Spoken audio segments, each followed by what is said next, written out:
Hello, welcome to MAGV and the Quest. My name is Deborah Gillespie.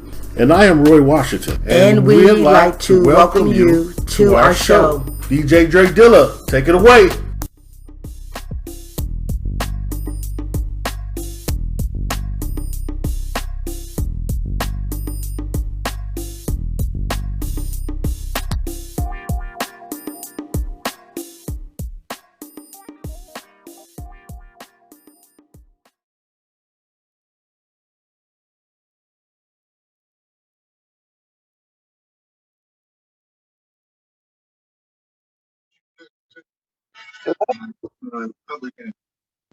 Hey. Whoa, look at that chair. Okay. Huh? Then I got the whole set. You're at the hotel. The whole set. The two chairs, the king and queen, the couch. Now let me cut off my phone.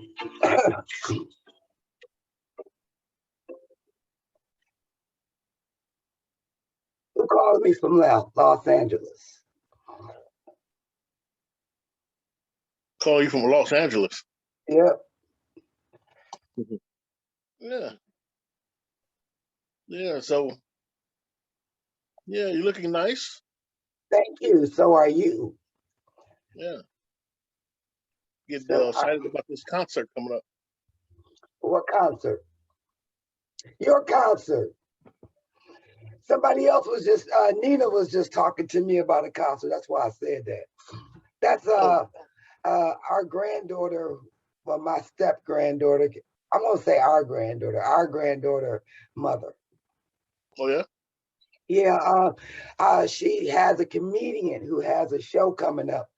So I'm gonna make it. I forgot what day it is. I'll make sure I'll put that on my calendar too. I want to go down there and listen to him and then interview him. Okay. Yeah. Sounds good. Yep. Yeah. So, did you go take you some notes? I did not, but I'm gonna go with it because I had to rearrange. I'm switching my carpeting from the living room and dining room. I'm changing them, the area rugs. Okay. Oh, yeah. But Welcome back to Mothers Against Gun Violence and Quest Station. I'm Roy Washington. and my name is Deborah Gillespie. I am so excited to be back. How was your Thanksgiving, Roy? Oh, Thanksgiving was good. Good. Spent it with family. With my foster sister who I grew up with. You know, her and her husband and everything. So it was pretty nice. Watch movies, ate, had a good time. Hey, I heard that you were fortunate to have some chitlins in your menu. So were we, but I mean, people was calling looking for them. Yeah, chitlins seem to be on everybody's wish list. Well, you know how much they cost, right?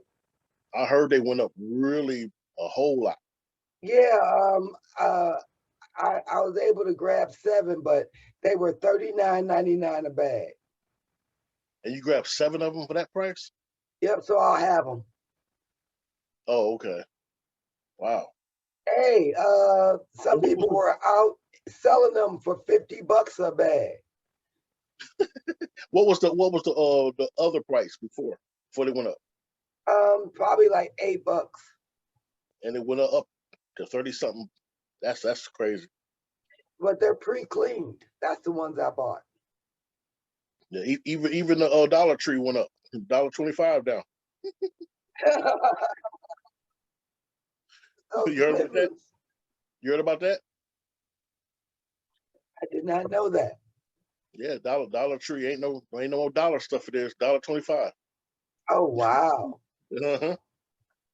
Ouch! Yep. Holiday nog. Oh really? You like eggnog, huh? Yeah, got a little surprise in it too. Oh, check you out. Uh, Gary likes eggnog. I haven't tried one that I liked yet. Oh, eggnog is delicious. I wish they sold it year round. Really? Yeah. I need to try the one that you haven't. Yeah. What's the brand name? Kemp's. Okay, I'll try it. Yeah. Because Gary will finish it. I'll just try it. I'll buy it and try it. Yeah, yeah, normally Kemp's is the non-alcoholic that I always get. But this one here, this is my first time I've ever trying this one. Evan Williams. This is Okay. this is spiked eggnog. Oh, This it's pretty good too. Got okay. a nice kick to it. Real nice kick. Yeah. So Evan Williams eggnog is pretty good. Original Southern. Okay. Yeah, Original Southern. yeah. Okay. So basis of our show today, a good friend of mine who works at the Journal at my job, uh, maybe a month or so ago, Okay. he was going to the Mega Mart, Pick and Save over there by our job, and as he's about to get out of his car, about to walk in, some guy comes running out, and a young girl who works there is chasing after him, and he sees that she's by herself trying to get this guy, and I guess he's got stuff in his jacket, stole something. So the guy's about to run in his direction, so he bear hugs the guy, and then the stuff falls to the ground, and they kind of tussling around a little bit, and he kept the guy subdued until some of the young men came out to help, and so once he gets home and tells his wife about it, she gets highly upset, and and tears him a new one, and I don't so blame her.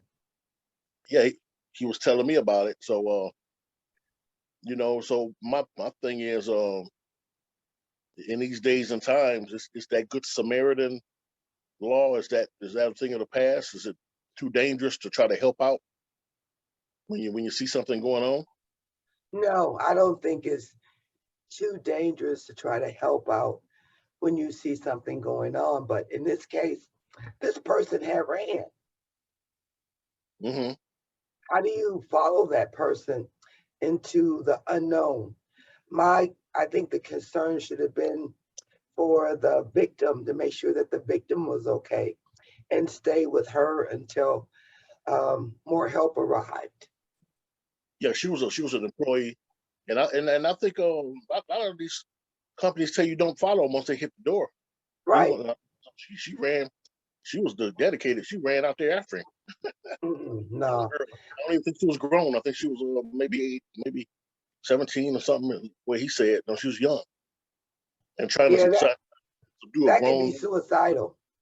Yeah, But in all the years that you've worked security, have you ran after an offender or someone who committed a crime?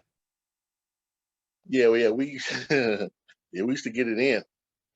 Um, we because a lot of the years I used to work um in the theft department or whatever in Walgreens and stuff.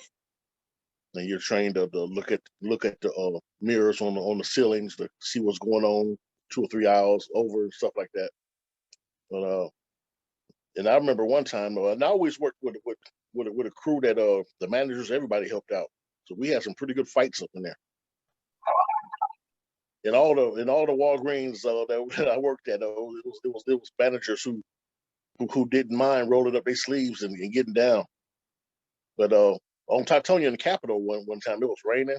Some guy, I don't know what he had. I don't remember what he had, but he ran out of the store, and me and one of the one of the young men who worked there and the manager, we all chased after him, and we running about 2 blocks from the store. We running after him. He ran through the alley, and so we're in the alley after him. Then he cuts through this yard, and it's a big garage. You can't see the whole yard, but he cuts through that yard, and I'm maybe 2 steps behind the manager.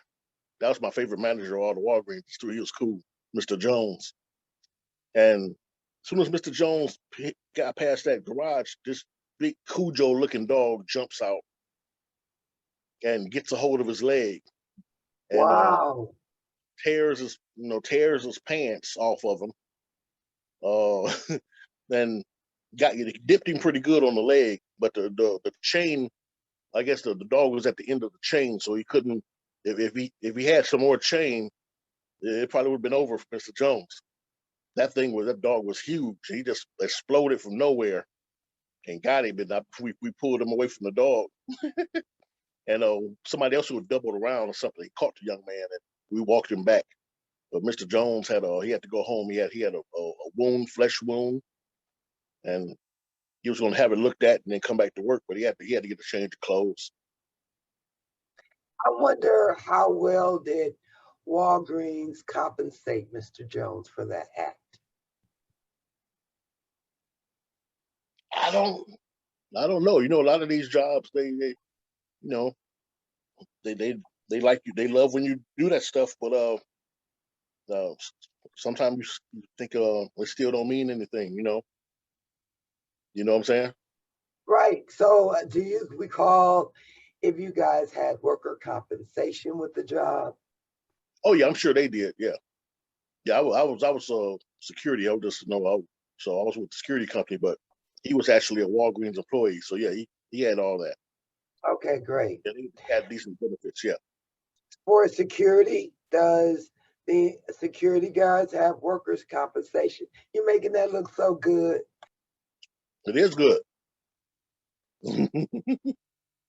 Yeah, you gonna go out and get a bottle, ain't you?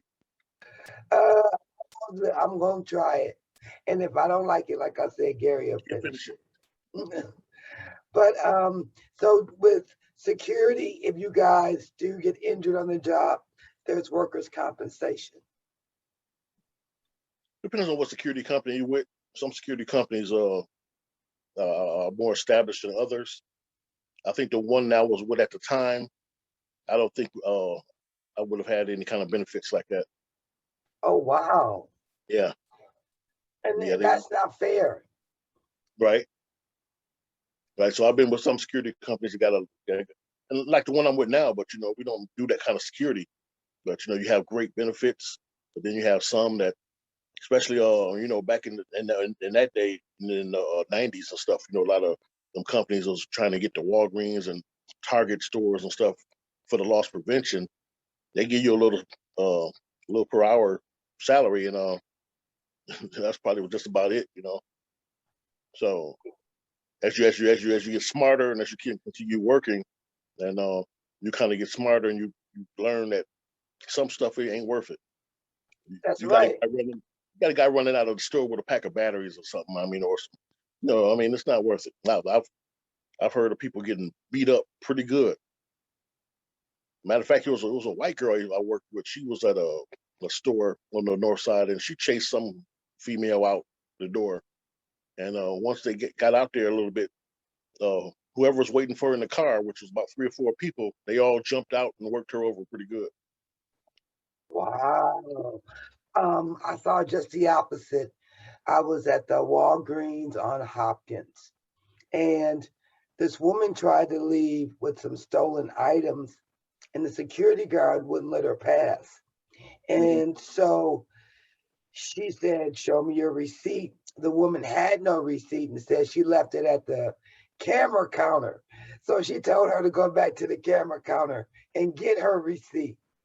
The lady tried to run past the security guard again, knocked down this older woman who happened to be in there with her daughters and her grandson. Mm, Man, Roy, they beat that woman so bad outside the store. mm, When the cops came, she was still laying down. wow. So that's one time crime did not pay. You talking about crime not paying? Um, when the same security company I told you about that I worked for when we was chasing people and everything, there was this young man came that used to he had everybody food. He used to come to the store, check on things. He had like some kind of FBI badge or something. So his name was Kenneth. He was perpetrating, huh, Roy? But kind of a slender guy. He used to come and real cool. And he was the kind of guy that whenever he came in the door, everybody like, it's gonna be one today. And he'd come in and I'd shoot the breeze with him a little bit. He'd go off into the store. Then maybe 20 minutes later, you hear people screaming and you'll see one of the aisles get taken out. He done tackled somebody and they wrestling. And even when the police would come, they recognized him and gave him all the respect, And he'd be like, "Yeah, I'll put it on your report, officer." And all, he's like, "Man, this dude is somebody, in law enforcement." And but looking back on it, he really misused that badge. I remember we was taking one guy, suspect, down the stairs into the basement because we called him shoplifting. The guy was handcuffed, and Kenneth pushed that man down the stairs. The nigga man is handcuffed with his hands behind his head, behind his back.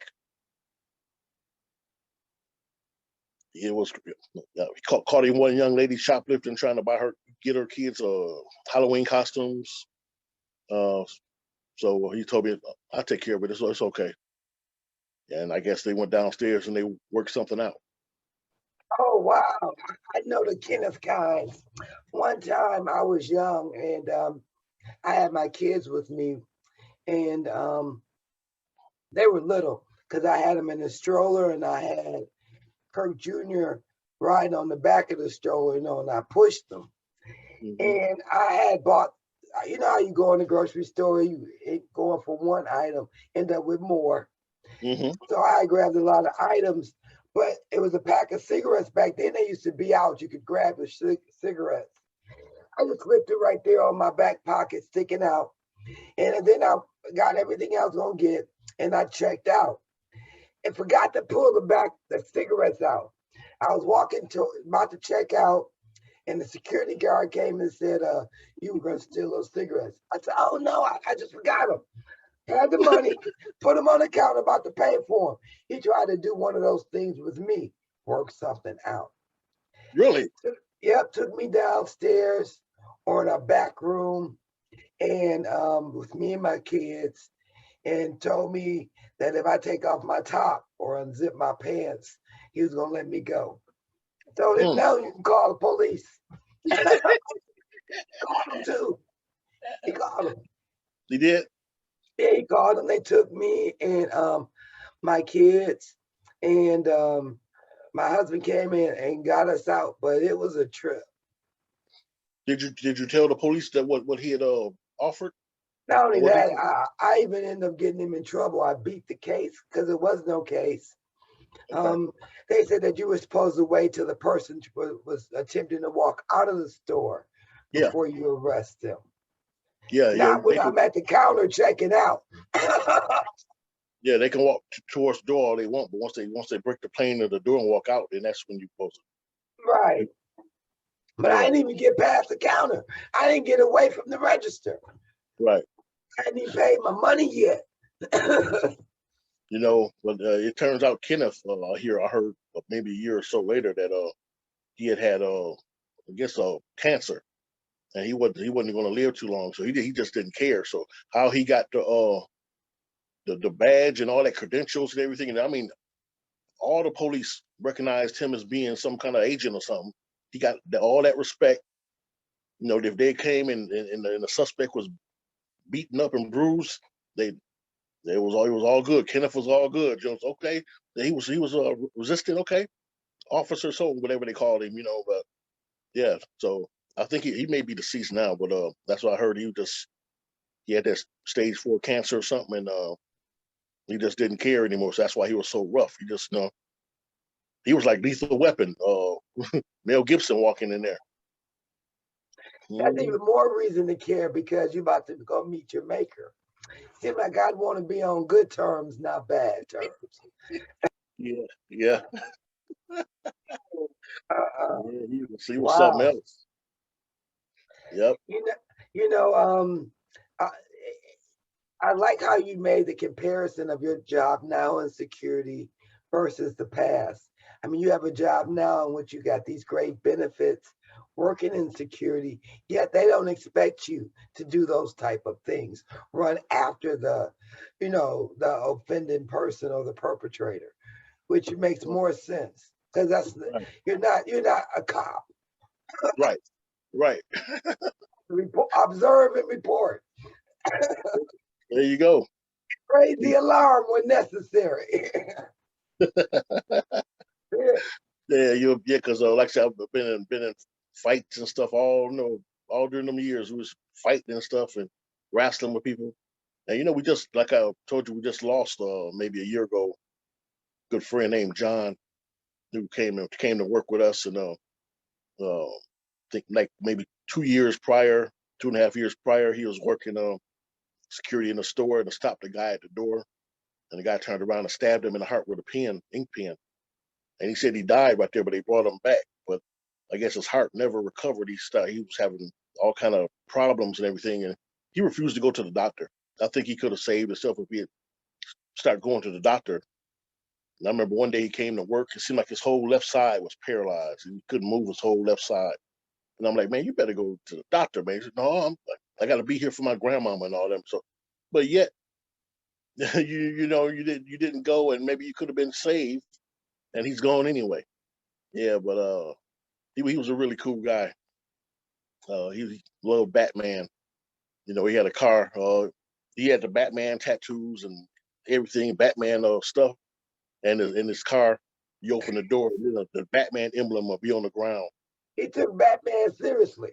Yeah, he was a really, really cool guy. And so we talk about him often. We miss him. John was something else. So rest in peace. Oh, Yeah, rest in peace, John. Have you seen Wild Hogs? The I movie think so. Wild Hogs with Martin Lawrence and Yeah. Oh yeah. yeah. Well, there's a scene where one of the wild hogs wants to go and fight. I mean, save his friend, and he wants them to call him this uh, superhero name. And that your friend reminded me of that with Batman. Probably what he said to himself before he tackled that person. Uh huh. Batman. Yeah. I mean that in good and fun in reference to when he was alive. I'm sure that was him, Batman. Yeah. That was him. He loved him some Batman. Yeah. No. So we talk about him often. Because he was a ladies' man.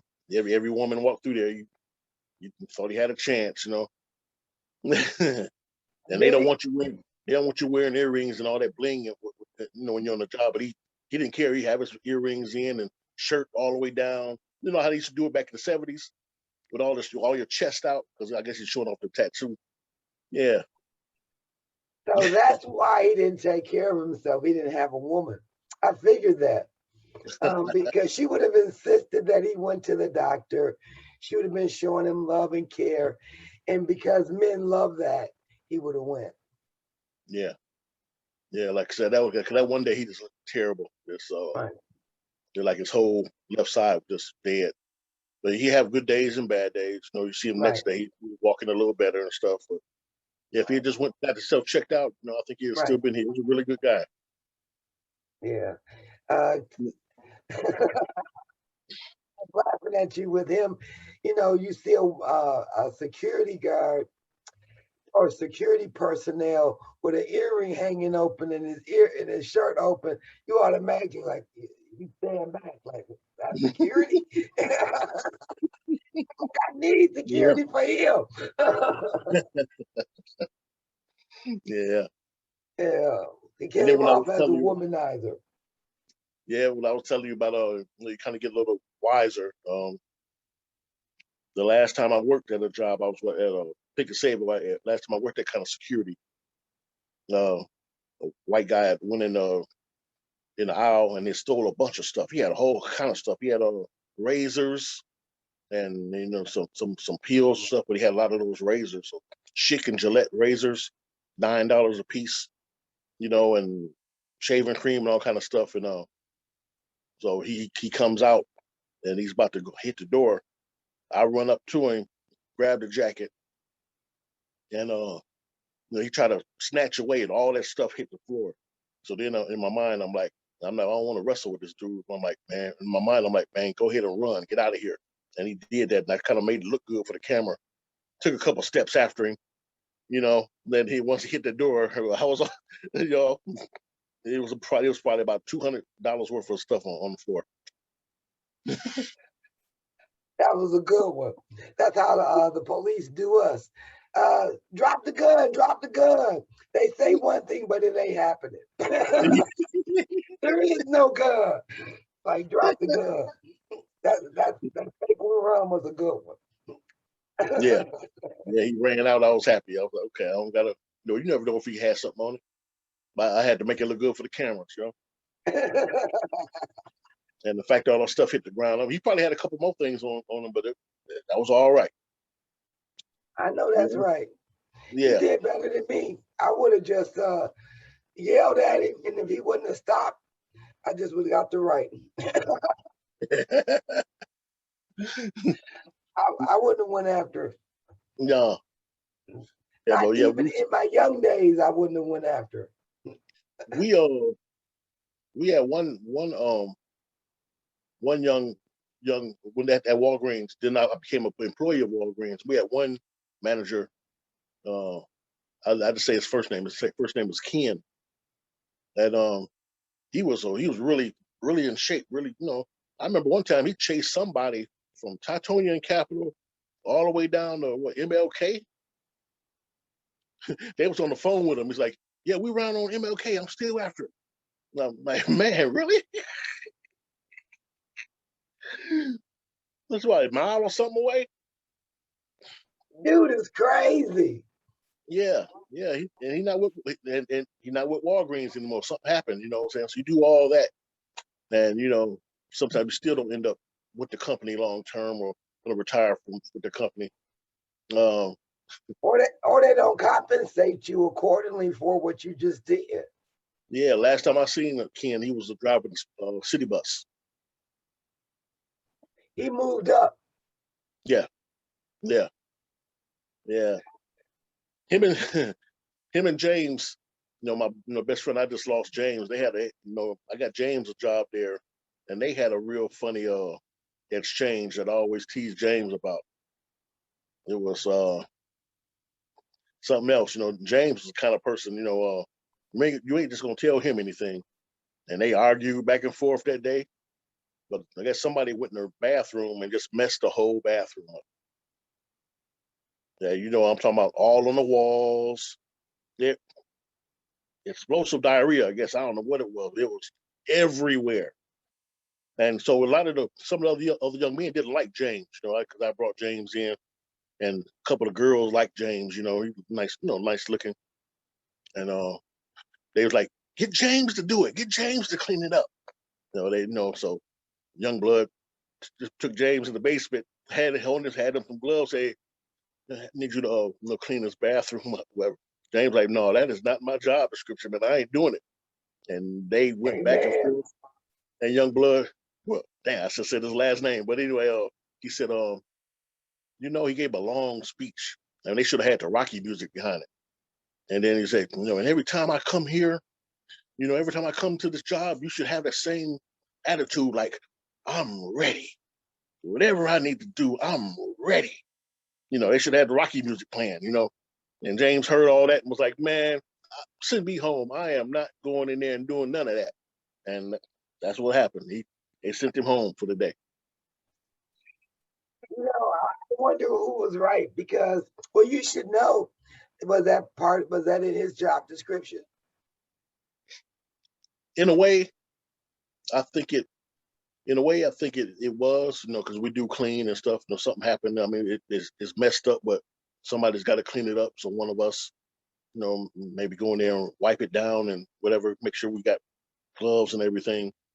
But one thing about James that was different from me, James always could go home and get his room at the house.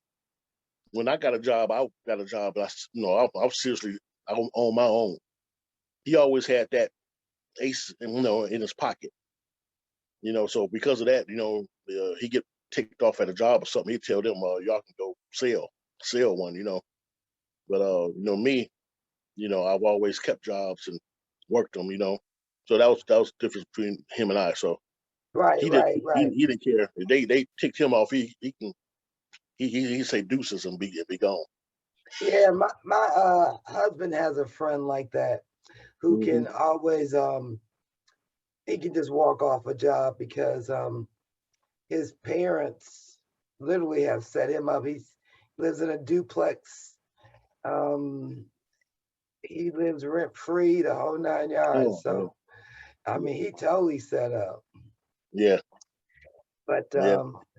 was James security like you? Because I don't see why security would have to do cleanup. No, we really didn't have no housekeeping there. So you know, I've been really got to Oh, kind of fell on all of us to, you know. So oh, whoever the managers uh you know request to do it, you know, you do it. yeah, And then, but like I said, a lot of them didn't like James anyway. So you know, maybe they could have chose somebody else because they waited for him to come in. Let us sit there until waiting for him to come in. You know, that's cold. they try to do my man dirty. You know, Yeah, I'm with James. I wouldn't have did it either. you know on what they call the warehouse day when we get all our shipment in. Yeah, you know, we putting the stuff on the shelves, and then we got a million boxes in the back that got to be compressed. They should be like, yeah, leave that for James because he come in later. I mean, I would be like, man, I would put them in the thing and compress them and stuff so he wouldn't have to do all that, you know. And they'd be mad at me, you know. But yeah, that was my guy, you know. Yeah, that was wrong. That Hmm. was yeah. Because one other question for the bathroom, did they have a water hose where I could have just sprayed it down, or would you have to physically wipe it down? Mm, it's been a while. I don't remember, but I think you could have sprayed it down and then just kind of wipe the walls down and stuff.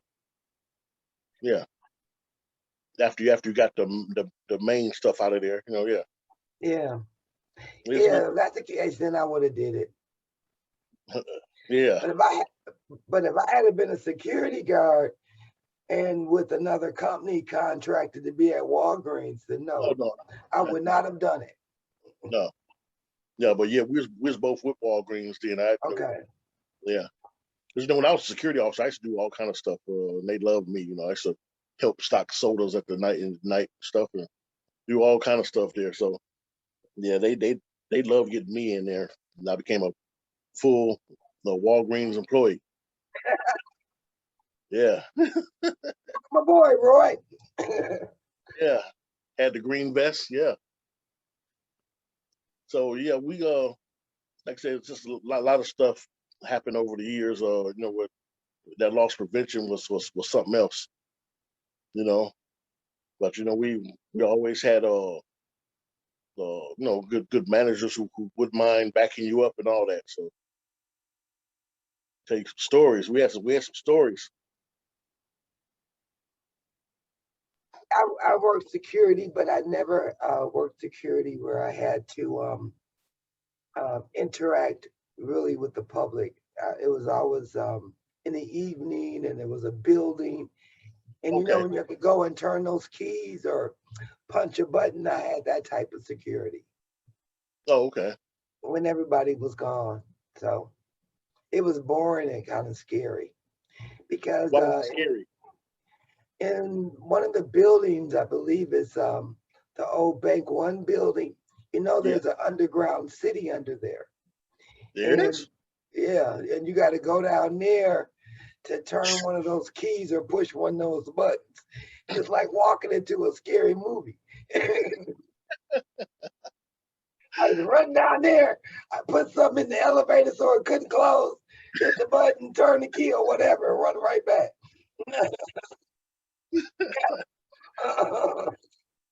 You know, we got a young lady who's new with us now, and during the Thanksgiving holiday, she had to work one. You know, she worked second shift, but you know, wasn't no cleaners nobody there, so she's there by herself. and she telling me, yeah, she heard, according to her, she heard all the sounds and everything that people have been talking about in that building. She heard the keys jangling.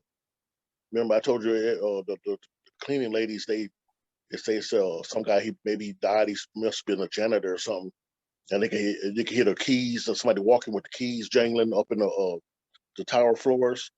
She heard that. She said she heard a woman kind of screaming, but it was kind of muffled, and she heard somebody say something in her ear and all that stuff. But you know, I don't have them kind of problems. I used to hear stuff when I first started, but you know, she was really scared when I came and relieved her. Yeah, but she had me a little. Yeah, she got me a little bit too. But you know, I didn't hear nothing like that.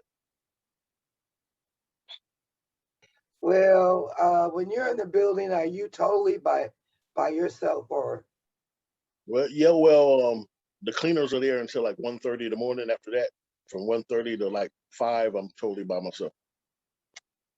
okay, Yep. So, shoot, as long as I got some lights, I'm good. hmm As long Yeah, as it I got a little got lights. during the height of the pandemic. Got a little scary because they was trying to cut back a little bit, so they cut off some of the lights, so what as bright as it normally would be, so it was a little dim in there. But I always say I'm right by the front door. I go out there on that patio.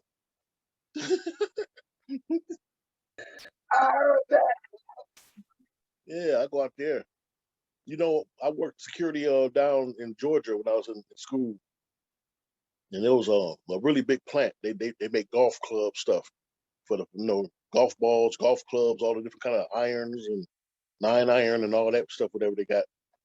And used to have to walk through that plant sometime to go to the back to check the levels on this one vat or where a lot of the stuff used to soak in. And I remember walking through there one night, and I could feel somebody walk up to me and walk alongside me, but nobody was there. You know, you could feel when somebody walk up to you. Yeah, they said somebody died in there now because that was a person. And we used to do 12-hour shifts. So and you had to go back there and check that vat like maybe every 4 hours. So a lot of us, you know, we get smart. When the person when I get there, the person is there. We go back there together, and we overfill the thing, and because you know you got that time because it couldn't go below a certain level, so we'd overfill it so that by the time the other person come in to relieve us 12 hours later, it'll be right at where it's supposed to be. Yeah, yeah, because When you felt that presence behind you, did it make you feel uncomfortable, or it was just something that you noticed and you didn't feel uncomfortable? well, yeah, I felt uncomfortable because it's kind of dark in there, and I feel it walk up to me, but it was walking beside me. But you know, what was I going to do? I just continued back there what I had to do and check that vat, and then I went back up front. You know, it didn't follow me that far, but it walked alongside me for maybe about 4 or 5 steps. You know, Wow. so I don't know if those spirits want to get a rise or a reaction out of you or something. But I played it pretty cool. Yeah, it did. Well, I was gonna say if it didn't make you feel uncomfortable, could have been your guardian Yeah, angel. But yeah, if it made you feel uncomfortable, it could have been demonic testing you. yeah. Could have been. Yeah, that's why I said we timed all that stuff. You know, we supposed to have been doing tours or whatever through that place, but yeah, we timed all that stuff. So no, we made sure the levels stayed. Kind of calculated when it would get to the danger point, and that'd be right when the next person was coming in. We go back there together, do the same thing, so they'd be good. Yeah, That yeah. was smart. Teamwork. Weekend midnight to noon or noon to midnight on the weekends. Yep. Yeah. So that's kind of security I like. You know, and I had a little black and white TV. I sit up there in the booth up front and just watch the games or whatever. You know. Yeah, but for your security, do you have to uh, turn a key or push a button by a certain time or no? Oh no, Oh, no. security, a whole new ballpark. I can handle that. Now Yes. Stephanie, Mystique. She said Uh-huh. she was in the blue building and said, and they say them upper floors of the blue building be pitch black. They'd have to still go through there, them pitch black floors, and hit different spots. So you have to have a flashlight. Be pitch black up there. So you got to go up there and push a button or turn a key to show that you did a check. Oh yeah, or scan a certain point. Oh Yeah, wow. pitch black. Nah, I wouldn't do that. No, me either. Matter of Yeah, fact, when I had to go through the pitch black part, that's when I go back downstairs or wherever it was and say, you know what, I'm going to call somebody in here because I'm not doing the rest of that. yeah. Refuse to do the rest. So if Gary had did what my friend did, that helped out that somebody at a store or something, what would your feelings be? I'd have been highly upset, and I would have told him to never do that again, because the thought of losing him is totally unbearable. But there is no way I can see.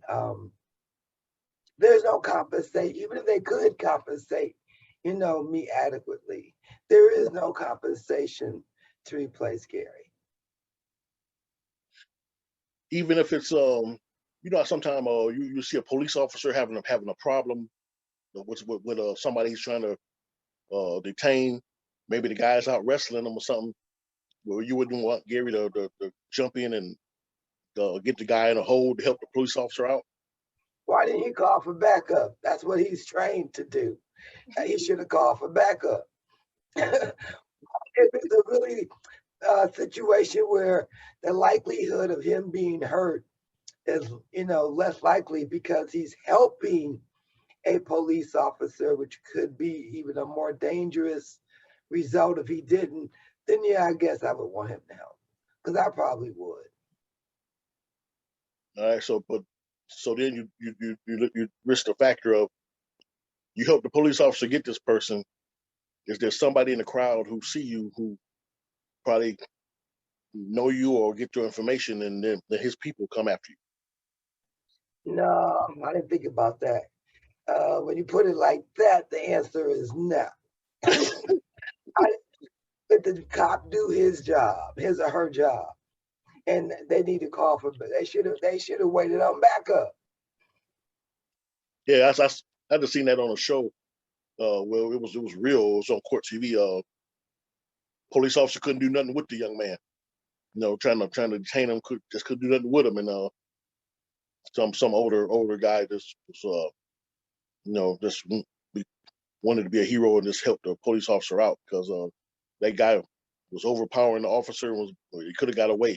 Was about to get away. Was out wrestling him and everything. What happened? What was the end result?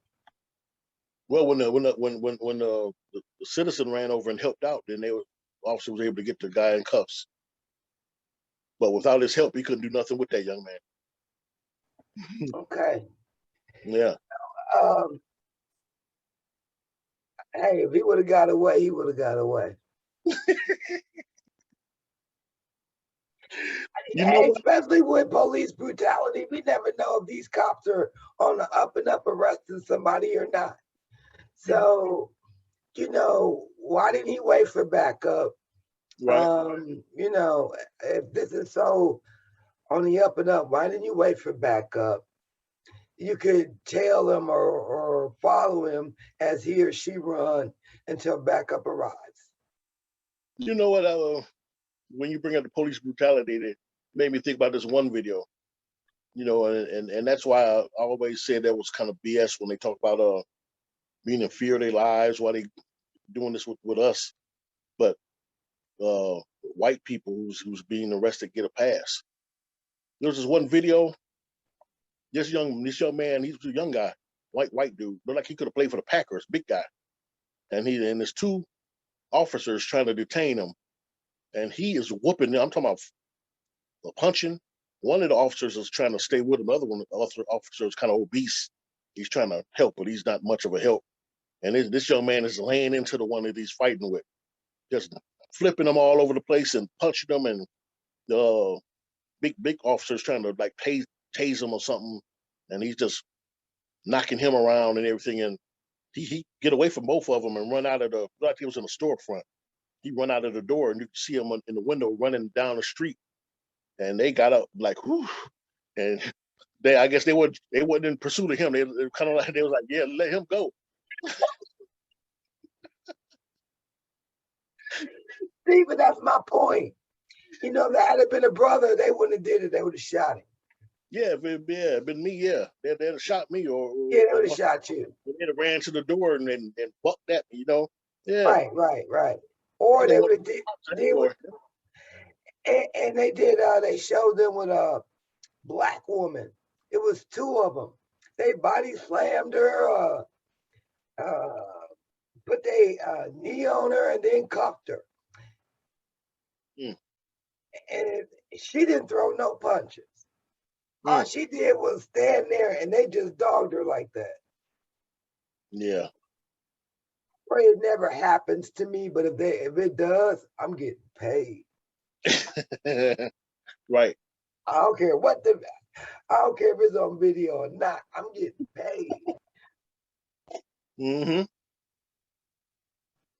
And they had no gun on me. Ain't nothing I could do with two of you. BS, pay me. Yeah, so I'm so I just guess you know, that's just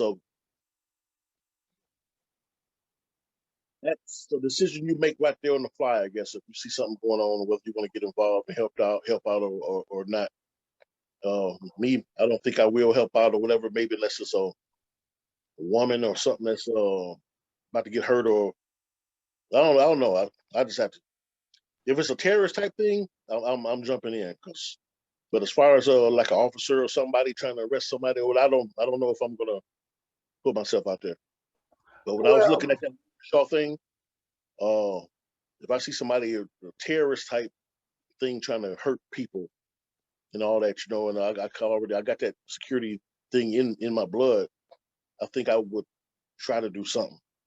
If that guy plowed through, and if I could have jumped on the truck or something and got a good hold, then I don't know.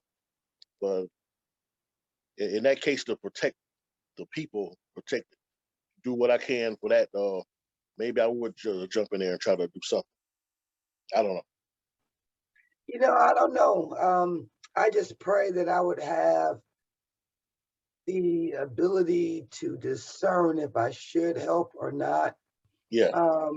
Because I've seen on the street where a guy jumped in to help a woman getting beat up by a man who turned out to be her boyfriend. And after he pulled him off of her, it ended up both of them fighting the guy who helped her. So, you know, you gotta be, hey, you know, I just pray I'm able to discern if I should help or not. They tag teamed him, huh? Heck yeah. Heck yeah. Oh man, yeah, that's something else. Yeah. Yeah. So you know, been a good discussion. I agree. I closed. I don't know if I ever told you about Arkansas. I close it out with Arkansas. Okay. I was telling Chico about Arkansas the other night. You know, in boot camp, you go to boot camp. You know, once you go there, you belong to Uncle Sam. You do, you know, he tell you jump, you ask how high. You know, so we're in boot camp, and I hear about this dude named Arkansas. Now, once you get in the military, they call you. They have different names for you. Something like somebody may have had a nickname for me, Milwaukee. Hey, Milwaukee, get over here, and I know what they're talking about. You know, because once I went there, you know, they said, we ain't never heard no black folks from Milwaukee. You know what I'm saying? So maybe my nickname would have been Milwaukee back then or something. Well, this boy was from Arkansas, and that was his nickname, Arkansas. And he guess he was a gangbanger back on the street, and he brought that mentality to to boot camp, and he got up 3 or 4 knuckleheads to follow him, and so they had an uprising rising against the drill sergeants, and that was a losing battle. Them drill sergeants beat the tar out of them boys and sent them home in stitches, real stitches. So Arkansas became a legend though, because he running around there like he was back on the block, and he was on Uncle Sam's territory. And then those who jumped in to be part of his little posse, they caught a good one. So did when they sent them home in stitches, did they make them still remain in the service, or did they kick them out of the service? No, they was kicked out, and they probably did time too. They probably did a little time. And you don't want to do, here in civilian life, you go to jail or get locked up or something. It's much different than you doing that military time. At military time, you busting rocks and stuff for real. I know that my first husband, I didn't know this. He was AWOL from the Marines. So here we are married. We're at home. I'm pregnant with our first child. All of a sudden, it's a knock on the door, and two tree trunks. I mean, they look like trees. I was at the door when I opened it, dressed in military, and they said they asked if my husband was there, and I said, yeah. And they took him? Yeah, they took him. I forgot how long he was gone, but he said he had to wear the same clothes every day, and they made him work every day. And if he did want to wash his clothes, he had to wash it piece by piece and put it on wet.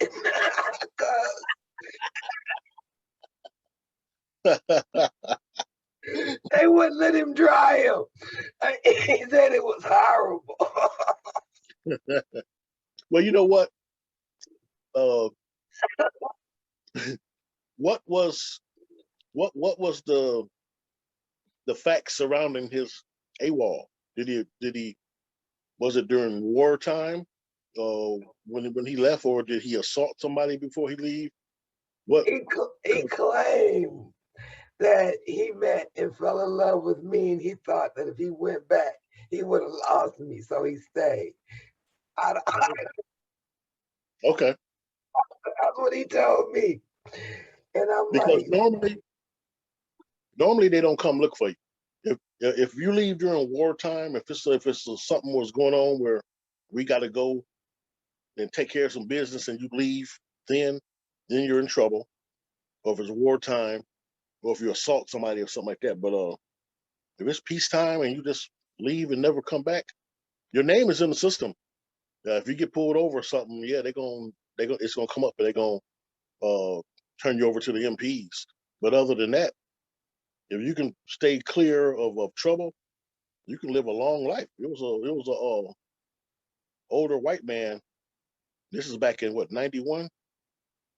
He had I guess something happened, and they called up to him. He got in trouble with some police or something, but he had been gone since the 40s.